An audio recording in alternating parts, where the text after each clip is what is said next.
Kofa avait autrefois connu le bonheur dans sa forme la plus pure. À 16 ans, il se surprenait souvent à repenser aux jours où la vie était simple, chaleureuse et remplie d'amour. Ses parents, Mark et Afi, étaient travailleurs, mais peu importe leur fatigue après une longue journée, ils trouvaient toujours du temps pour lui.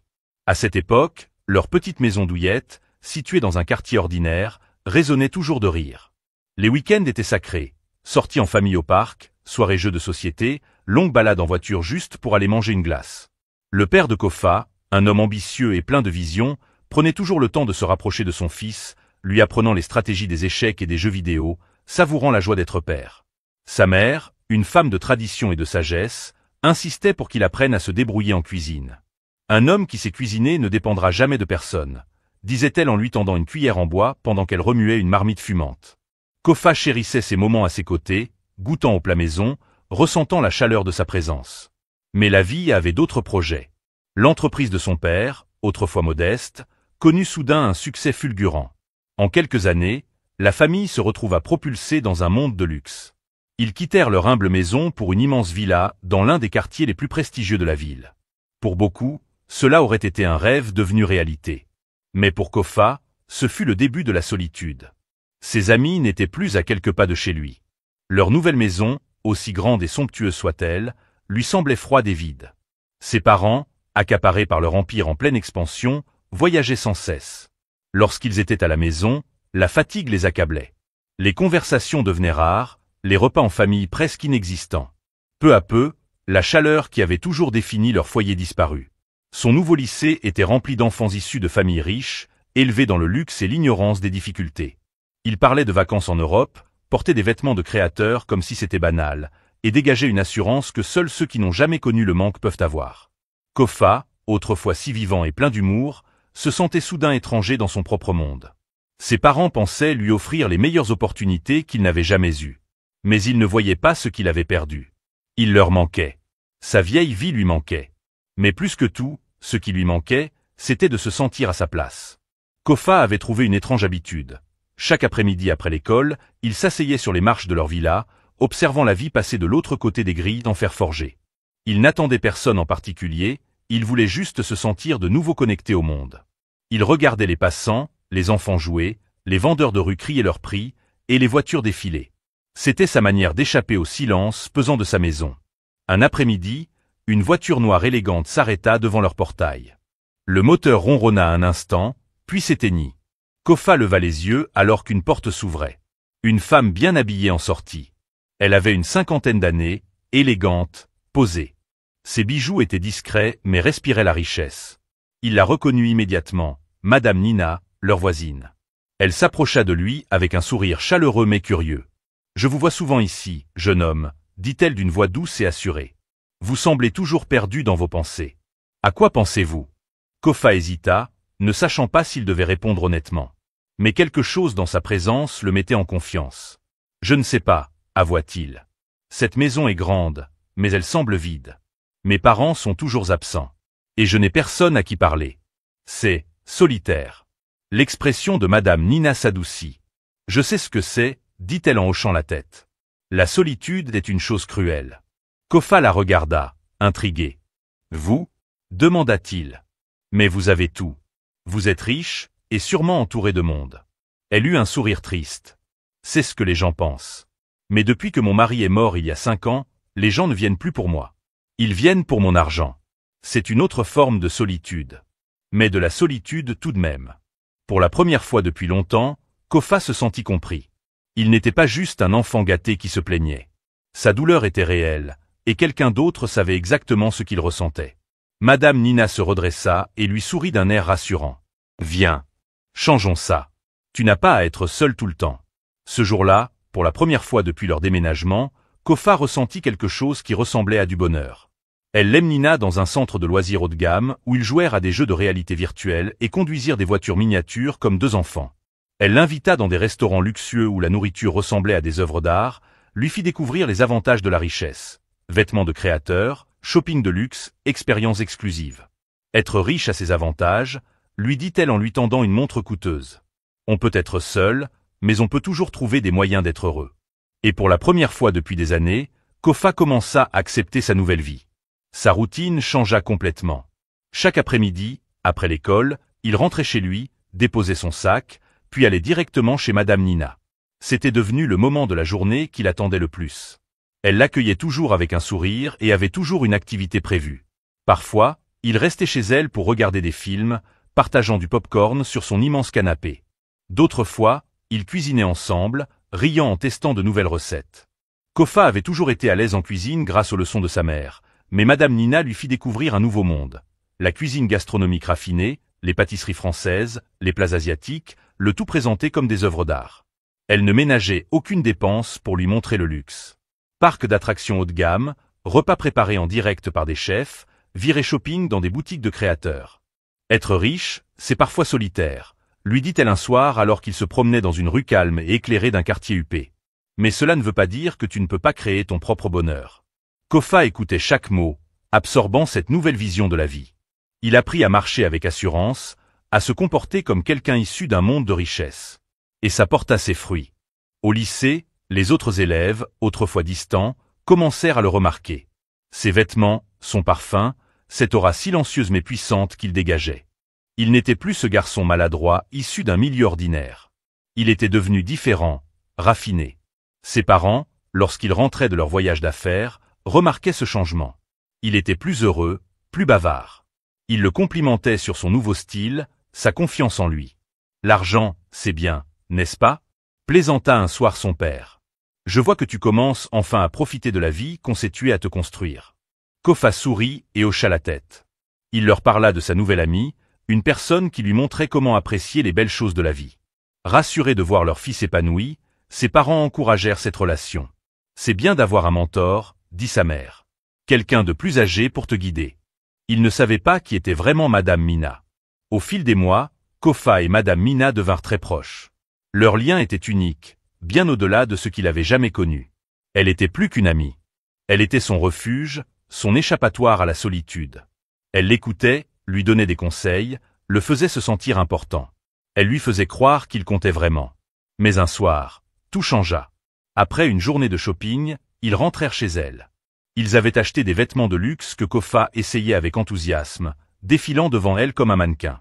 Elle riait, applaudissant. « Tu deviens un beau jeune homme », dit-elle d'une voix plus douce que d'habitude. Ils s'assirent ensuite sur le canapé pour regarder un film romantique. Lorsque les personnages principaux partagèrent un moment passionné à l'écran, l'ambiance dans la pièce sembla changer. Kofa remarqua alors la manière dont elle le regardait. Ce n'était plus le regard d'une voisine, ni même d'une amie. C'était autre chose. Quelque chose de plus profond, qu'il ne comprenait pas. Puis, elle se pencha et l'embrassa. Son cœur battait fort. Il était choqué, confus. Il n'avait jamais embrassé personne. Mais il était jeune, et d'une certaine manière, cela lui semblait naturel. Alors il l'embrassa en retour. Cette nuit-là, il découvrit des choses sur le monde qu'il n'avait jamais imaginées. Et ce ne fut que le début. Ce qui avait commencé comme une amitié innocente se transforma en quelque chose d'interdit. Kofa, encore naïf, ne remit rien en question. Il l'aimait bien. Elle le rendait heureux. Elle lui donnait l'impression d'être désiré. Et pour Madame Mina, c'était comme retrouver une passion perdue depuis longtemps, de l'intimité, de la connexion. Elle savait que c'était mal, mais ne s'arrêtait pas. Lui non plus. Kofa n'avait jamais été aussi heureux. Chaque jour après l'école, il rentrait vite à la maison, se rafraîchissait, puis allait chez Madame Mina. C'était devenu une routine, un monde secret dans lequel il se sentait compris, aimé, apprécié. Plus besoin de grandes sorties. Leur simple présence suffisait. Ils cuisinaient, regardaient des films romantiques, ou restaient en silence, simplement ensemble. Avec elle, il ne se sentait plus seul. Elle le traitait comme un homme, pas comme un enfant. Mais la réalité finit par les rattraper. Un soir, ses parents rentrèrent plus tôt que prévu. En arrivant dans leur rue, sa mère écarquilla les yeux, saisissant le bras de son mari. « C'est Kofa, là-bas » demanda-t-elle, pointant du doigt. Ils virent leur fils marcher aux côtés de Madame Mina, leurs doigts entrelacés, un sourire aux lèvres. Ce petit geste fit résonner une alarme dans leur esprit. Son père serra le volant, la mâchoire crispée. Ils passèrent devant eux comme s'ils n'avaient rien vu et se garèrent. Ce soir-là, quand Kofa rentra à la maison, la tempête éclata. « Jeune homme » tonna la voix de son père. Kofa sursauta, mais entra dans le salon, où ses parents l'attendaient, furieux. « Où étais-tu » demanda sa mère, la voix tremblante de colère. Chez une amie, répondit Kofa, tentant de rester calme. Son père s'avança. Ne me mens pas, garçon. C'est avec cette vieille femme qu'on t'a vu. Le cœur de Kofa battait à tout rompre. Oui, c'est mon amie. Elle me rend heureux. Heureux? Répéta sa mère, abasourdie. Tu t'entends parler? Elle est bien trop âgée pour être ton amie. Et pourquoi tenait-elle ta main comme ça? Parce qu'elle tient à moi, répondit-il, la voix tremblante. Elle est la seule à vraiment se soucier de moi. Où étiez-vous quand j'avais besoin de vous? Qui me parle quand je suis seul dans cette immense maison? Pas vous. Ses parents restèrent figés. Jamais ils ne l'avaient entendu parler avec autant de colère, d'émotion brute. Je me lève seul. Je mange seul. Je vais à l'école seul. Et je dors seul. Et maintenant, vous voulez me dire avec qui je peux être? Sa voix se brisa. Vous n'avez jamais été là. Vous ne pouvez pas faire semblant d'être des parents maintenant. Son père poussa un long soupir. Tout ça, on le fait pour toi, Kofa. Cette maison, ton avenir, nos sacrifices, c'est pour toi. Mais je ne vous ai rien demandé. Moi, je voulais juste retrouver ma famille. Dans sa frustration, il laissa échapper. Elle m'aime. On s'aime. Silence. Les mains de sa mère tremblaient, son visage blême. Son père, furieux, gronda. Monte dans ta chambre. Maintenant. C'était la première fois que Kofa avait peur de son père. Il monta en courant, claquant la porte. Ses parents se regardèrent. Il devait agir. Le lendemain matin, Kofa fut réveillé par des voix basses et précipité en bas. Il descendit discrètement et entendit ses parents parler à la police. « Nous voulons qu'elle soit arrêtée », déclara fermement son père. « Elle a profité de notre fils. » Kofa eut le sang glacé. Il dévala les escaliers. « Non, vous ne pouvez pas faire ça. Elle t'a manipulé, Kofa, dit sa mère, les yeux rougis. Tu ne le comprends pas maintenant, mais un jour tu comprendras. Vous détruisez ma vie. » Cria-t-il. C'est la seule personne qui a été là pour moi. Mais c'était trop tard. Cet après-midi-là, Madame Mina fut arrêtée. Elle ne dit rien, se contenta de regarder droit devant elle. Mais Kofa savait que ce n'était pas fini. Et il avait raison. Quelques heures plus tard, ses avocats obtinrent sa libération sous caution. Puis elle alla voir ses parents. « Vous voulez jouer ?» dit-elle froidement. « Très bien. Mais sachez que j'ai autant de pouvoir que vous. » Les parents de Kofa étaient stupéfaits. « Ce que j'ai fait est mal, » continua-t-elle calmement. « Mais vous, vous êtes loin d'être innocent. Vous avez laissé votre fils seul pendant des mois. C'est de la négligence.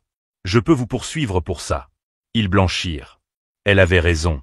Un procès pourrait détruire leur réputation. « Retirez les charges, » dit-elle. « Et je disparaîtrai de sa vie pour toujours. » Ils n'avaient pas le choix. Ils cédèrent.